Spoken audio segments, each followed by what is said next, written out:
La première partie de notre projet concerne l'étude et notamment la rédaction d'un état de l'art.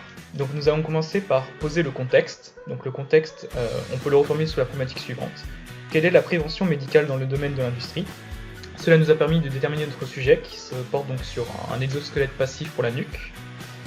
Ensuite, nous avons traité des procédés et des matériaux existants pour la réalisation de cette pièce en composite, en nous penchant d'abord sur le matériau, ensuite sur les procédés qui sont applicables à ces matériaux, et enfin nous avons traité des finitions, des aspects esthétiques. La partie 2 de notre projet est consacrée à la modélisation, et sur quoi elle repose, et ce notamment à partir de notre cahier des charges, constitué des tableaux de charges par phase de vie, des diagrammes pieuvre et FAST également par phase de vie, ainsi que des matrices de Pugh, nous ont amené à la rédaction de notre cahier de solutions. En parallèle de ce cahier de solutions, nous avons également réalisé une étude de prédimensionnement mécanique pour parvenir aux modélisations de pièces et de moules que vous avez pu voir défiler sous vos yeux. Passons maintenant à la partie 3 qui concerne la caractérisation de notre matériau. Notre pièce étant sollicitée en flexion, il était donc important d'effectuer des tests de flexion conformes aux normes.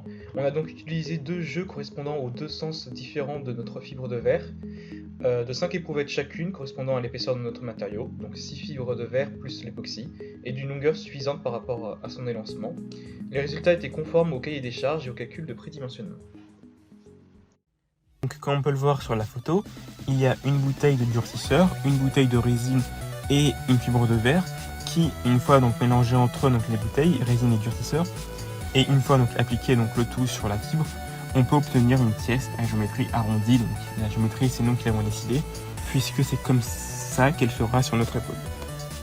On a créé 7 éprouvettes, donc avec de conceptions différentes en fonction donc, des degrés pris donc quand on a posé donc la fibre entre elles pour la certification.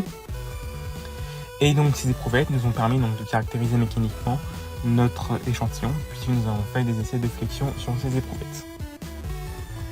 On a produit donc l'exosquelette en dessinant donc différents patrons sur la fibre de verre. Donc comme on peut le voir ici, les patrons à gauche vont se mettre sur les pièces qui sont à droite, donc pièces arrondies, pour ensuite être mises donc au four pour que tout se durcisse et qu'on obtienne notre pièce entre guillemets finale. Ainsi, on peut voir les premiers résultats. Donc ces premiers résultats ne sont pas du tout usinés, pas du tout finis. Et c'est ce qu'on va faire maintenant, donc on a fait après pardon plutôt, avec donc l'usinage qui donc comprend la découpe, le polissage et le traitement de surface avec le gel coat.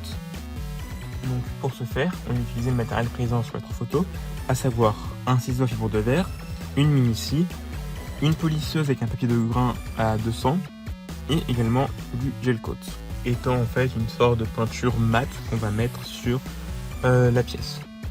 Enfin, on a pris un textile en jean pour donc finir l'exosquelette. Ensuite, dans une cinquième partie, nous avons abordé la phase d'industrialisation de notre projet. Il a donc fallu créer une gamme de fabrication cohérente et crédible, notamment en déterminant les jalons et les élongations de temps entre ces derniers. Enfin, il a fallu chiffrer les coûts associés au projet en phase de prototypage donc, et également en phase de projection petite série. On a choisi, pour ce cas, une série de 100. Une fois l'exosquelette terminé, donc il a été essayé par un des étudiants et malheureusement l'exosquelette tombe en arrière.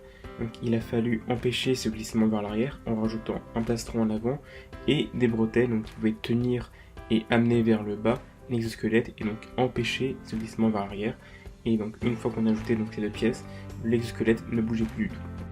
Ce projet nous a permis d'acquérir des connaissances théoriques et pratiques.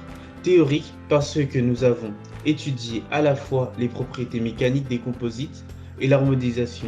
Pratique parce que nous avons appliqué l'ensemble de nos connaissances et de nos savoir-faire sur des procédés de fabrication pour les composites. Notre conception s'est faite en 3 temps: prédimensionnement, modélisation et caractérisation d'un matériau composite. Ainsi, à travers ce projet, nous avons appris à définir les paramètres du projet ainsi que les ressources nécessaires et à exploiter des ressources présentes dans notre environnement. Nous remercions Monsieur Détré et Monsieur Perron-Kahn pour l'aide apportée.